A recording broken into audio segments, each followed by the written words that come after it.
guys, welcome to the Silver Report. Today is Wednesday, February 15th, 2017. We have some big news dropping today, and I just want to get started. Gold is currently trading at $1,234.20. Silver is up $18.05. That's positive 0.14%. And let's get into some of the economic factors that will be playing a part in the price of precious metals. Now we see that the Federal Reserve Chairwoman, Janet Yellen, she's been in front of Congress testifying for 2 days. And so the Republicans were criticizing the central bank's efforts to boost the economy. And she repeated her warning, their warning to rein in the Fed.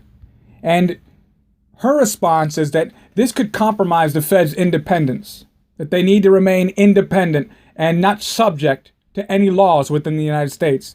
Now, Ms. Yellen, testifying before the House Financial Services Committee, she touted the economy's improvement since the financial crisis, but she made this quote that it is, quote, quite disappointing, unquote.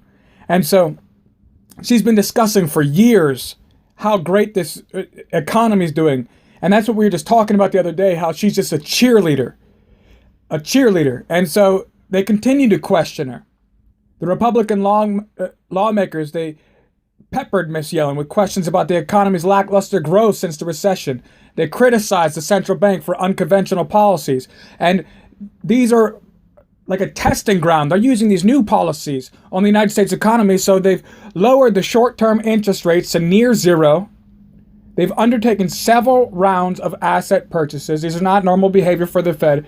And it hasn't done anything to spur the economy. After 8 years, there is zero evidence that zero interest rates and a bloated Federal Reserve balance sheet leads to a healthy economy, unquote. And that was from Chairman Jeb Hensarling. He's a Republican from Texas. Ms. Yellen, she defended those policies. She said it enabled us to add 16 million jobs to the U.S. economy. And so really what we're seeing, since wage growth has been stagnant, we're seeing that these figures are not lining up with what's actually taking place. In fact, it's much worse. What she's not saying should be what terrifies you. Because let's examine this in an honest light. If the economy was doing well, they would raise interest rates. And they can't raise interest rates because the economy is not recovered. It's in a very precarious position. We have increased the federal debt by just numbers that the normal man can't even comprehend. Trillions and trillions of dollars. And so what we're seeing is they can't raise interest rates. That's what should be alarming. And more than that, she went back and she expressed that there's going to be a problem happening in the United States economy very soon that is going to force them to have to raise interest rates. So they can't raise them, but they have to. And the reason is because of the overabundance of money that was printed into existence.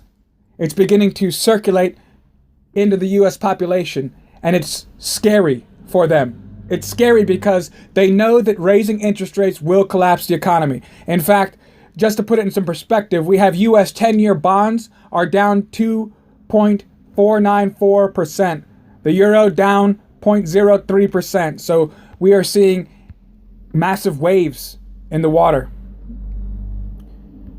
Also, all of these asset purchases, she said that she's going to have to hold on to them because this is the equivalent of an interest rate hike, would be to start liquidating some of these holdings, these toxic holdings. And so what we're seeing, as Ms. Yellen, her quote, "We have lots of pairs of eyes," citing the numerous ways the Fed is already subject to oversight, that she wants less oversight in the Federal Reserve.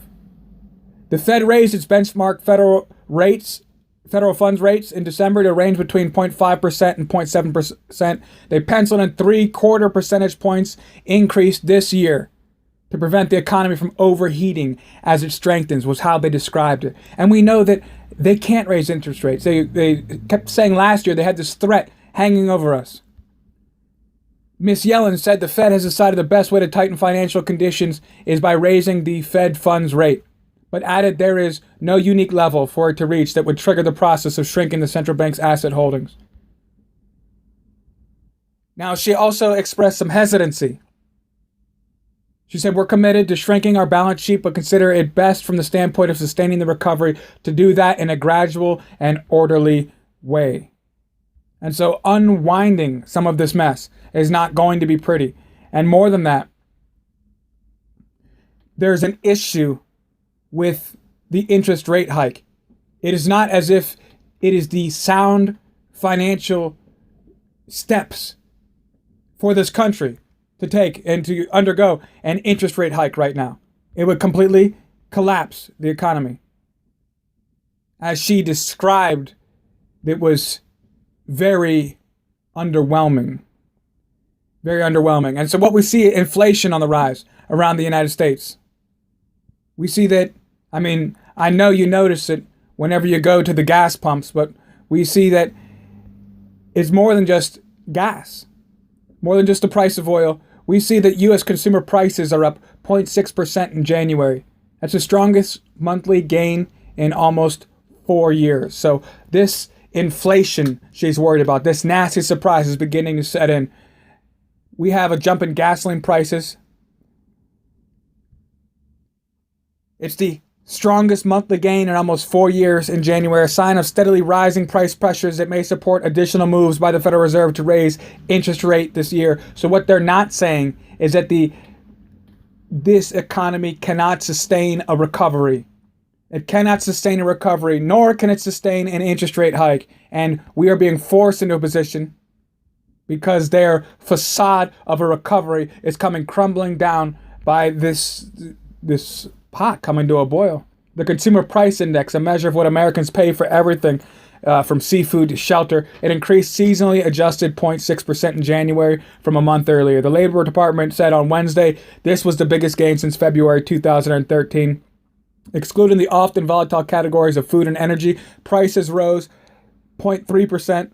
That's the largest increase since August 2016. And so they predicted it much lower. And we also see OPEC cutting the supply in oil. So what we're going to be seeing is a dent in your wallets very soon, a dent in your cash, your cash's ability to purchase, and we are going to see a continued decline in the value of the dollar. That's what we're facing. That's what they're afraid of. They're afraid of the effects that this has on the U.S. economy, and they don't have a choice at this point. Wednesday's report, it showed prices for gasoline last month rose 7.8% from December to January. Shelter, apparel, new vehicles, they all posted gains. The energy index, which includes gasoline, fuel oil, electricity, natural gas service, they're up 10.8%, the largest 12-month increase since November 2011. So what we're seeing hit the waves in the United States economy is inflation, and they can't fight it back. They can't fight it back.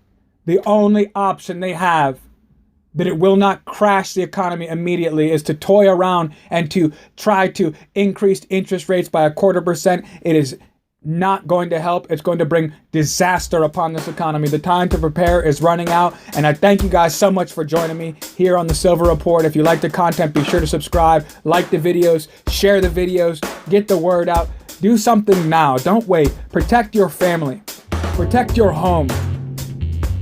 I thank you guys so much for joining me, and as always, stay safe.